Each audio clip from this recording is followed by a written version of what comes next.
Venezuelan patrol boat fires on U.S. Coast Guard cutter. 47 American sailors in immediate danger. Navy destroyer obliterates entire Venezuelan naval group in 18 minutes. November 5, 2024, 2:14 p.m. Atlantic Standard Time. USCGC Stone conducting routine counter-narcotics patrol 67 miles north of La Guaira, Venezuela. Legend-class national security cutter. 418 feet of American maritime law enforcement. The Stone had intercepted 3 drug-running go-fast boats in previous 72 hours. Seized 2,400 kilograms of cocaine. Street value $84 million. Venezuelan authorities were furious. That cocaine belonged to regime-connected cartels. Revenue streams suddenly blocked. Venezuelan Naval Command made catastrophic decision at 1:47 p.m. Dispatch patrol vessels to harass American cutter. Force it out of international waters. Send message that Venezuelan interests come first. 3. Constitucion-class offshore patrol vessels departed La Guaira Naval Base, each displacing 1,800 tons, each armed with 76 mm automalara cannon, 40 mm Bofors guns, surface-to-surface missiles, combined firepower designed for coastal defense. Total crew complement, 183 sailors across 3 vessels. Venezuelan commanders believed their advantage was overwhelming. 3 warships against 1 Coast Guard cutter. The Stone carried defensive weapons only. 57mm Bofors gun, 50 caliber machine guns, designed for drug interdiction, not naval combat. Venezuelan tactical planning assumed Americans would retreat. International incident would embarrass United States, demonstrate Venezuelan sovereignty, boost regime propaganda. They calculated wrong on every level. USCGC Stone detected approaching Venezuelan vessels at 2:03 p.m. Range 34 miles. Radar signature identified immediately. 3 military vessels on intercept course. Speed 28 knots.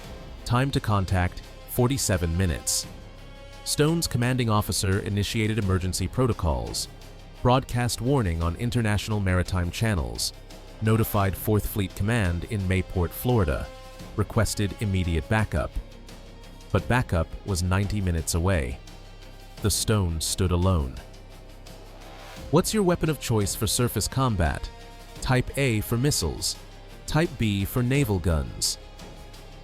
Venezuelan lead vessel, patrol boat Guaycamacuto, made aggressive approach at 2:14 p.m. close to 3,200 yards. Weapon systems trained on American cutter. Venezuelan commander issued ultimatum over VHF radio. Depart Venezuelan economic zone immediately or face consequences. But USCGC Stone operated in international waters, 23 miles outside Venezuelan territorial limit. American captain responded with calm professionalism, stated position, asserted right to transit, refused to withdraw. Guaycamacuto fired warning shots at 2:17 p.m. 76mm cannon roared 3 times. Shells impacted water 400 yards ahead of Stone's bow. Massive geysers of white water erupted, visible for miles. This wasn't posturing anymore. This was active war. American sailors scrambled to battle stations. 57mm gun crew loaded high explosive rounds. Machine gunners took positions. Damage control teams stood ready. The Coast Guard cutter prepared for fight it wasn't designed to win.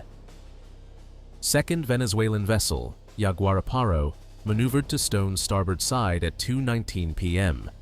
Classic pincer movement. Third vessel, Tamanaco, covered port approach. USCGC Stone now bracketed by 3 hostile warships. Combined displacement, 5,400 tons. Combined firepower, enough to sink the American cutter in minutes. Venezuelan commanders believed victory was inevitable, believed Americans would surrender rather than die. But what they didn't know was that USS Gravely was already inbound. USS Gravely received distress signal at 2:04 p.m. Arleigh Burke-class destroyer conducting exercises 112 miles northeast. Captain ordered flank speed immediately, 32 knots through moderate seas. The destroyer carved through waves like knife through water. 9,200 tons of American naval power racing to rescue. Gravely carried 90 vertical launch cells loaded with Tomahawk cruise missiles, SM-2 surface-to-air missiles, and most critically, Harpoon anti-ship missiles, 8 of them, each weighing 1,500 pounds, each carrying 488-pound warhead. Range, 67 miles.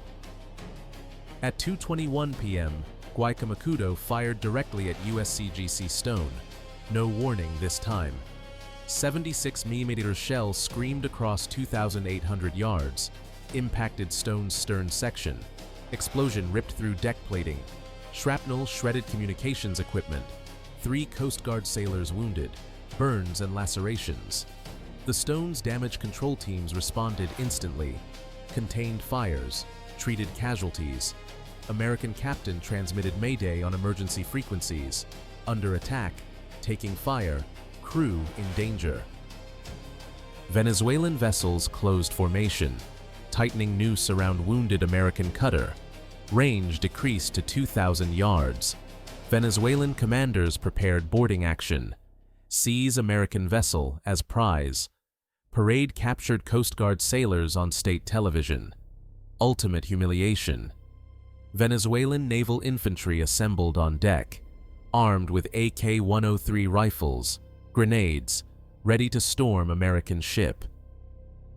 USS Gravely's Combat Information Center became war room at 2:23 p.m. Tactical displays showed complete battlefield picture.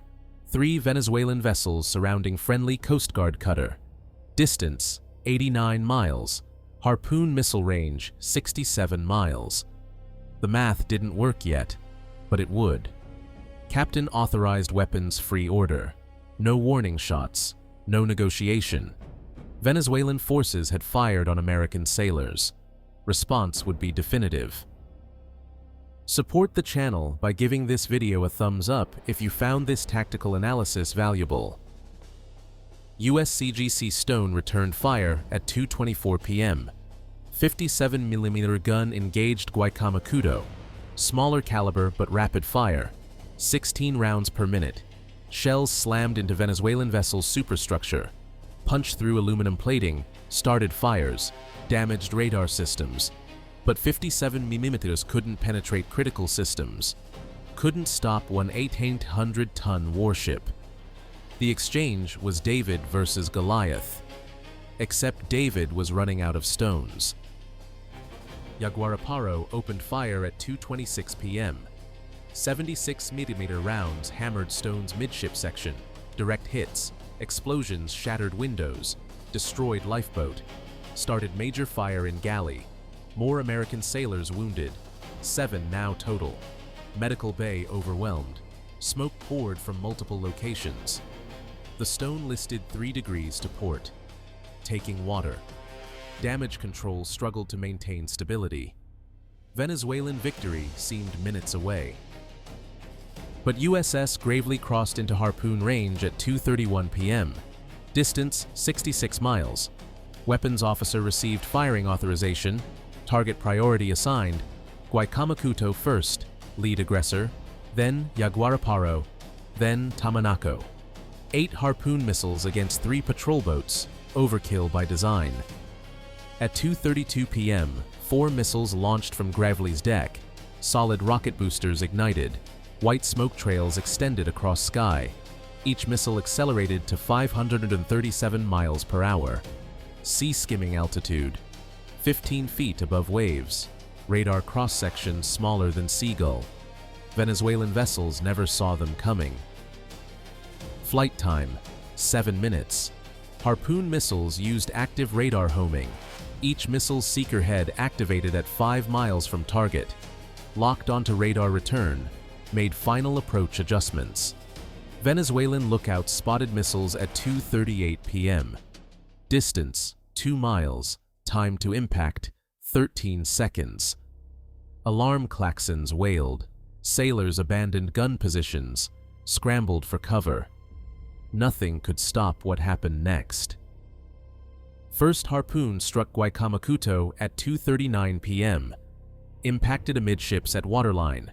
488 pounds of high explosive detonated inside hull. Blast tore through engineering spaces, shattered main engines.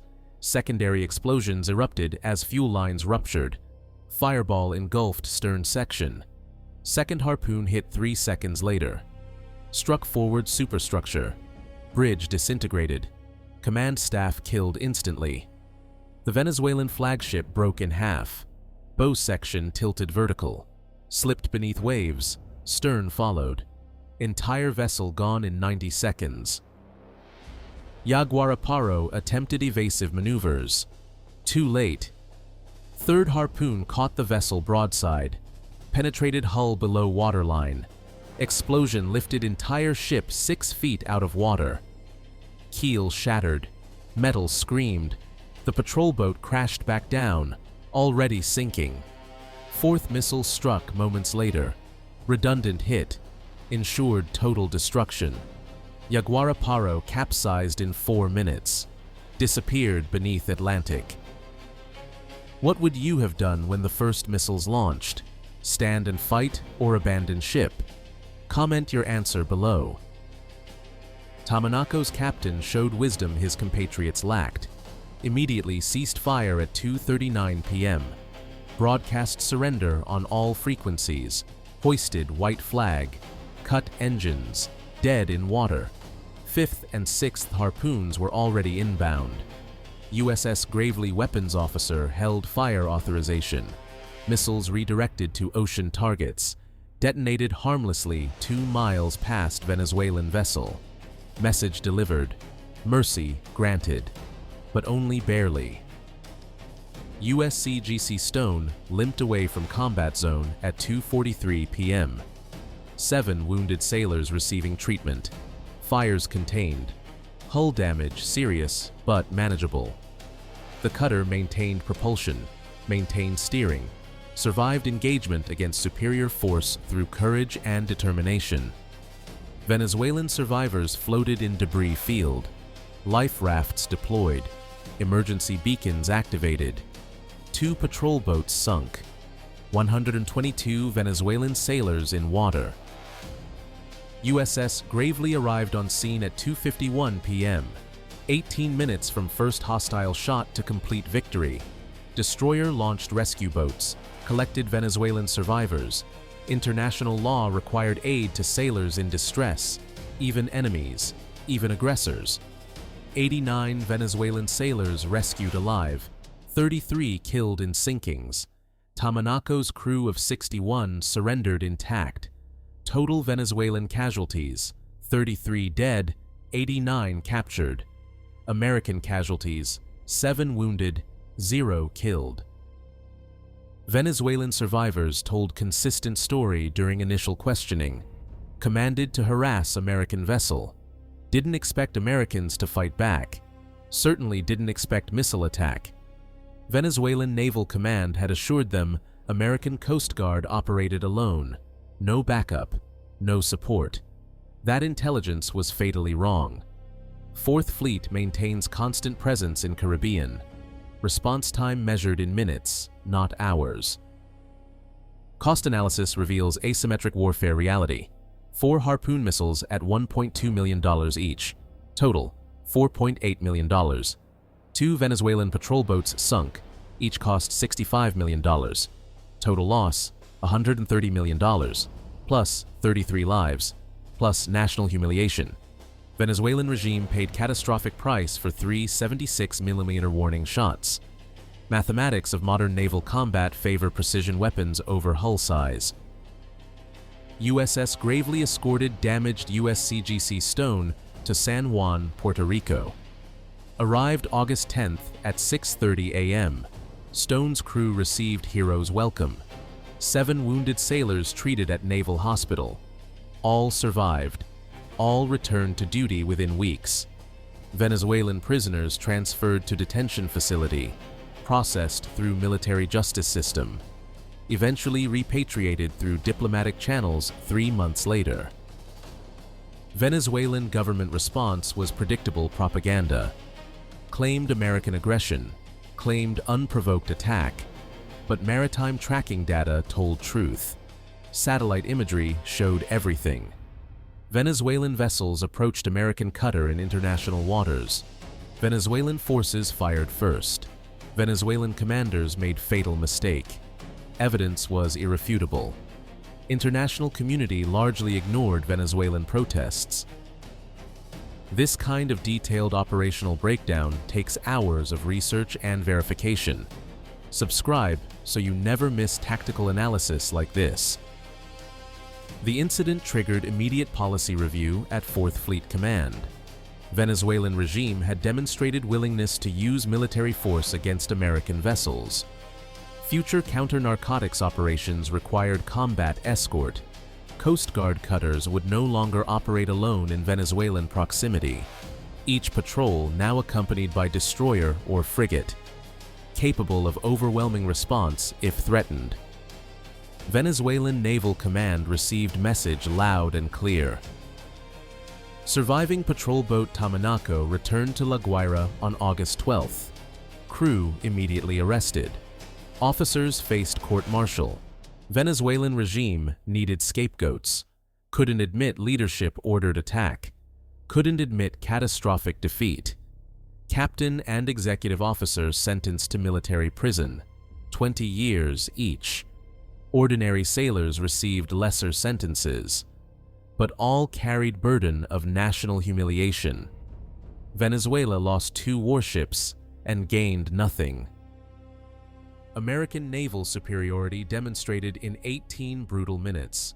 Modern destroyers carry firepower that dwarfs entire small nation navies. Harpoon missiles represent 1970s technology, still devastating, still unstoppable by vessels lacking advanced defense systems.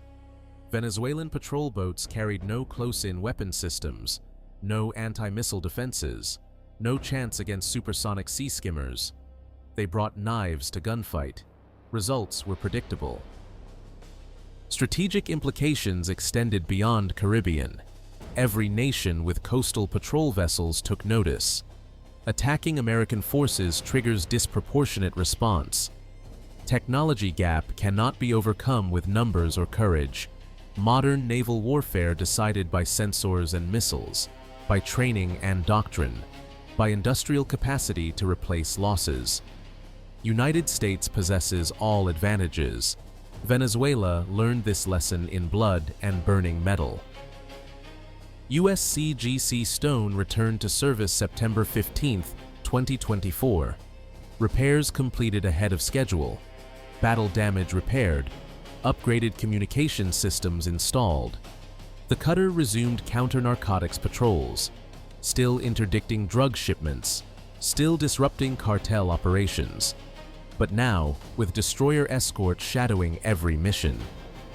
Venezuelan waters remained off-limits, too dangerous, too unpredictable. American operations shifted to international waters exclusively. Venezuelan Naval Command never attempted similar harassment again. Remaining patrol boats stayed in port, conducted training exercises in safe coastal waters. The appetite for confrontation evaporated with Guaycamacuto and Yaguaraparo. Naval officers who suggested aggressive patrols faced immediate dismissal. Regime couldn't afford another defeat, couldn't afford more sunken vessels, couldn't afford more captured sailors telling stories of American firepower. August 9th teaches permanent lesson about naval power projection.